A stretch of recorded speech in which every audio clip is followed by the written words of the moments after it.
would be very happy to introduce Parker Lewis to the stage.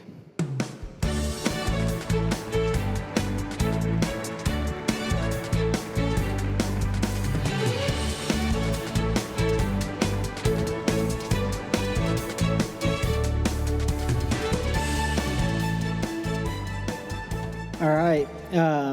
Thank you, Mags. So for this talk, I am going to really split it up into two parts. I'm going to have the first half of the talk really based on kind of explaining something fundamental about the economic system, and then the second half of the talk really focused on a solution to that problem. So when you're talking to a group of Bitcoiners, kind of trying to account for something for everyone. So with that, I'm going to start with one of the few jokes that I actually know.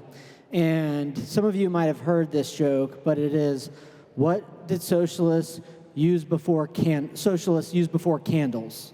And the punchline, of course, is light bulbs.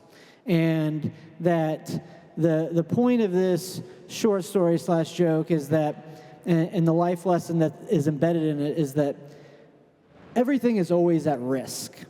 And that if we're all sitting here today, it is because humans are adaptive, and they're adaptive to risks, and that we are all ancestors of people that have adapted, and the people who adapt not only survive, but they thrive, and that complacency is the enemy of adaptivity. And so capitalists turn candles to light bulbs, and socialists do the opposite. They take light bulbs and turn them to candles. And one of the problems, and it's going to get into the legacy system being a problem and Bitcoin being a solution, that when I talk about everything being at risk, oftentimes, in this idea of complacency, oftentimes you think about a current level of success, a current level of wealth, a current level of health, and socialists assume it to be a given. And then they see a pie and they start carving it up, not thinking that that pie can shrink. And that the idea that everything is at risk is that if we are not constantly moving ourselves forward, we are at risk of actually regressing. And that's why we always have to be forward and be adapting. So I'll come back to this idea in a few slides.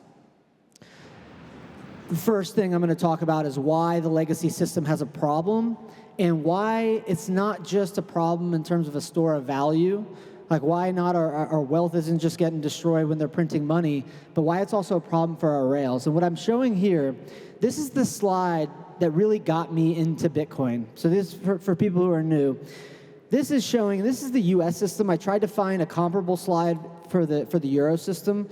The Fed might be worse than the ECB, it's debatable, but they're very equivalent. So the problems are at least, they are relatively similar, and I'll tell a story about this. So what this is showing is the amount of debt in the US system relative to the number of dollars. Because when I was getting into Bitcoin, I first had to understand, why did they have to print all the money they did? And the conclusion I came to was that it was a function of an unsustainable degree of leverage. So in 2007, there was only $900 billion in the US system, and there was $52 trillion of debt. So each dollar had been lent out over 5-to-1.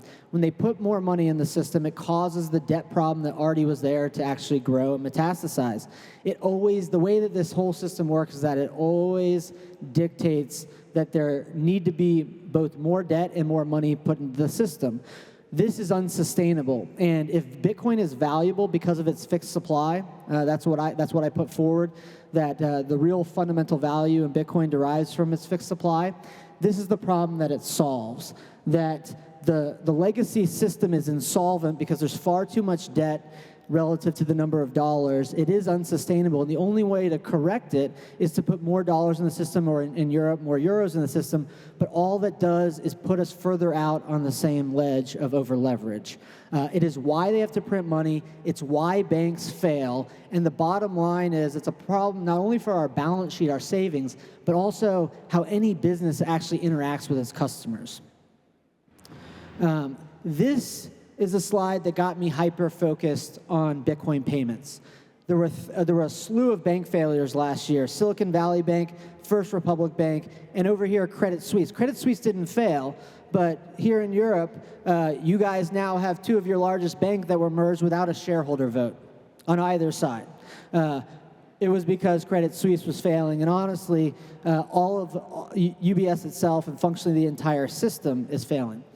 Somewhere a bank is failing in the US and in Europe, and the only question is whether it's yours. What I have on this slide is showing the amount of deposits that fled from these banks in the last quarter of their existence.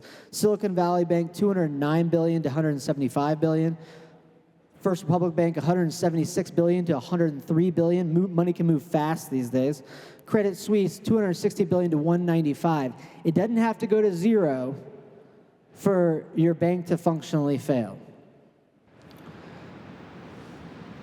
The bank failures are inevitable because of a combination of leverage and rising interest rates. Back in the old day, before all of our money was monopolized by the central bank, if you increased interest rates as a bank, it would actually attract more money to your bank or to the banking system as a whole. In this day of a monetary system, when they actually raise interest rates, that's what causes the bank run. This, what I'm showing here, is the amount of unrealized losses in U.S. banks, which is $675 billion. And you can see that it started as they started to raise interest rates.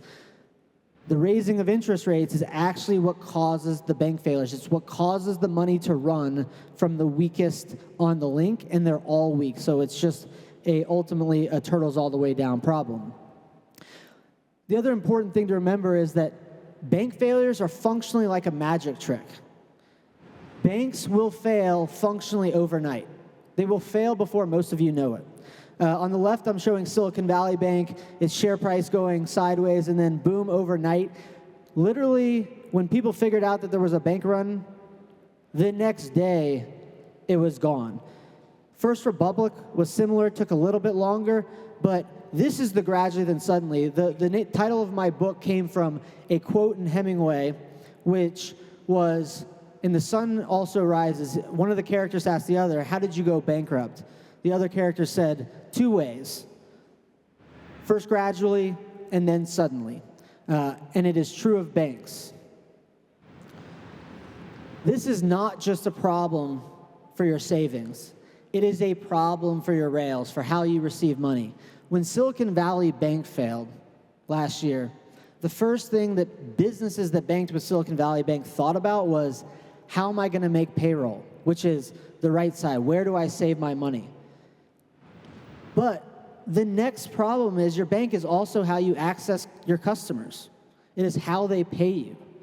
And so it is both a balance sheet problem as well as a cash flow problem. Like when you think about a bank run, you think first and foremost about your savings. But those banks are also the rails. This is a demonstration of what the U.S. banking system looks like, which is functionally a clone of the European banking system. On the right side of this page, I have credit card networks, acquirers, issuers, gateways, ISOs. There's a lot that's built on top, but there's a bank on one side, there's a bank on the other side, and there's a central bank in between. The banks are all functionally insolvent because the system is. Now, if a bank, and this isn't that banks are bad, banks provide value. There are banks in Bitcoin, and banks in Bitcoin are good. They might not be licensed as banks yet, but people that help you hold money, it's not a purity test. But the point is that banks can fail faster than you can move your money, and even if you have multiple banks, that it's a turtles all the way down problem. As the banks fail, the banking system actually gets more fragile. And the banks themselves, I don't know how many of you guys are Zoolander fans. I don't know if that humor translates to Europe. It might not. But the banks are all functionally the same because the system is leveraged to a point that it's not sustainable, and that all of the money is functionally captive to the banking system. There are two banks in the U.S.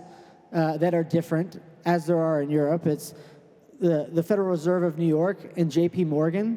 But what functionally happened was the system was unsustainably leveraged, and they codified too big to fail.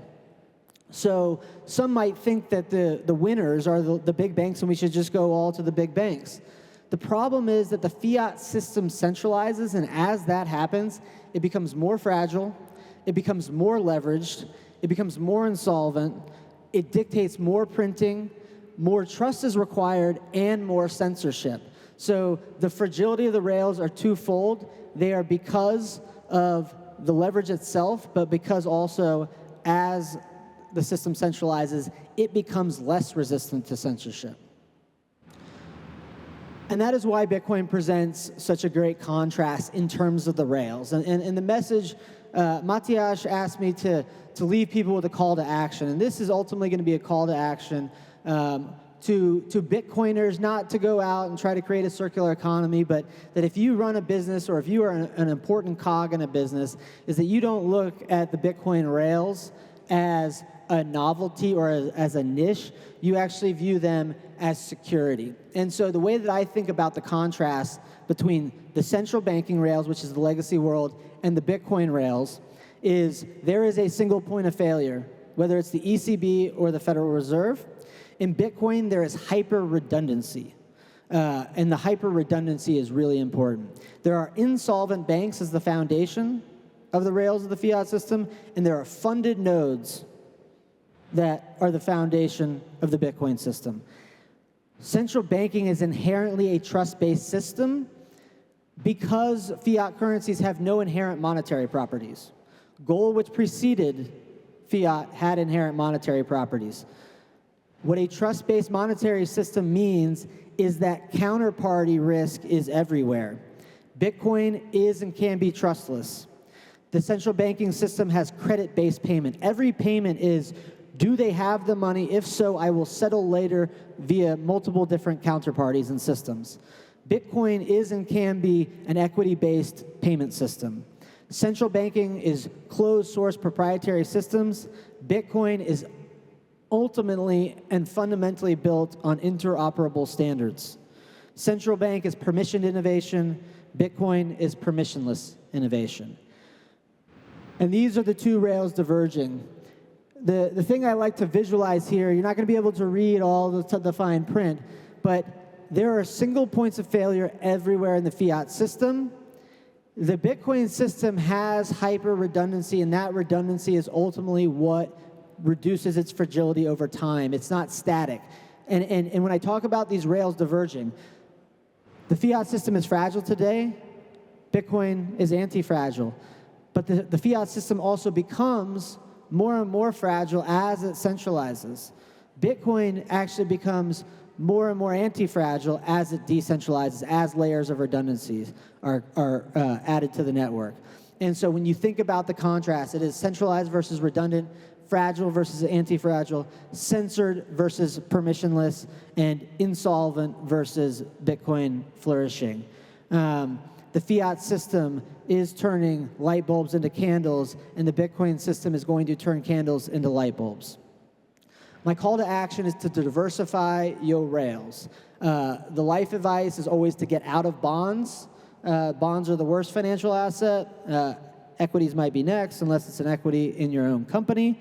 But this message is diversify your rails. Using the Bitcoin rails and accessing the Bitcoin rails does not mean not using the fiat rails, okay? Just as saving in Bitcoin and the fiat scientists out there, they really struggle how people deal with Bitcoin's volatility, and they fail to understand that Bitcoin is not an all or nothing proposition. You can save part of your money in Bitcoin. You don't have to just rely on the Bitcoin rails to also rely on the fiat rails. You can use both at the same time. And what's in the best interest of your business is to diversify. Also, if you are a Bitcoiner and you run a business and you want Bitcoin, it should be intuitive to you that adding an entirely different currency system would not just be a source of risk to get the Bitcoin, it would be a high degree of unnecessary cost. And it is not the same to go from dollars to a dollar bank, to a payment processor, to a merchant bank account, to a Bitcoin exchange to get into Bitcoin. Again, if you want the Bitcoin, again, you don't have to do this non-custodially. You can use a Bitcoin bank, but it is still far more efficient if your customers paid you directly. And also recognize that the rails must be built, every last one of them. If you have a trust-based system, it is very easy to add one currency and then the next and do copy and paste. In Bitcoin, we are fundamentally having to rebuild from the ground up. Every transaction type, every type of commerce, and think about the different types of transactions. Oil settles different from power, which settles different from real estate, escrow, booking, subscriptions. There are also 3 different layers that have to be built: the protocol layer, the transactional layer, and the commerce layer. And then that data needs to go everywhere. So this is a process, but those rails are actively being built, and it takes business owners.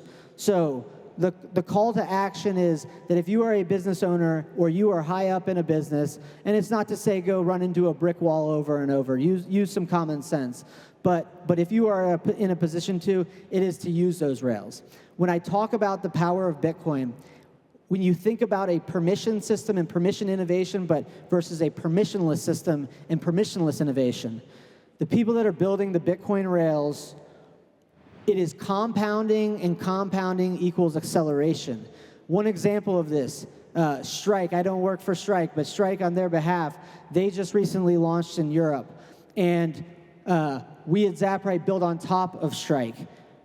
Without having to write another line of code, we are not a money transmitter. We are now lit up to all of Strike's customers because we speak an interoperable language of Bitcoin, but we also support, you guys can use Mutiny right here in Europe, non-custodially. You can use Voltage non-custodially. I use Trezor non-custodially. That we even have customers that use BTC Pay Server through Voltage.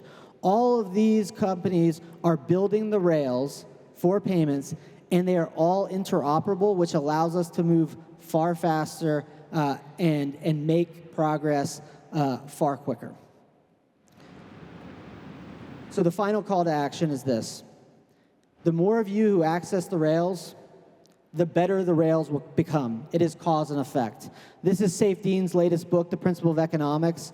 This is how progress happens. You start with a small little fishing boat, you build a sailing boat, and then you go all the way down to the cargo ship. More reps in the wild and live application make us better. More input and feedback from actual customers make us better. More profitable businesses attracts more capital. More capital attracted to build more tools. Then there becomes more competition, which delivers more value to you for less. And then there's more actual liquidity on the Lightning Network, which makes more routes. There's more nodes, there's more routes, there's more redundancy. Bitcoin actually becomes harder to stop, and then your business becomes more resilient, and your businesses flourish, and we all flourish. So my message is take the white pill, control your destiny, don't be complacent. The rails are there, they need to be used. There's this imaginary theory, and I actually hate it, that we should go build a circular economy. The reality is you just control you. The tools are there, you can use them, and that if you wait till you absolutely have to, you've waited too long. And so when did Noah build the ark?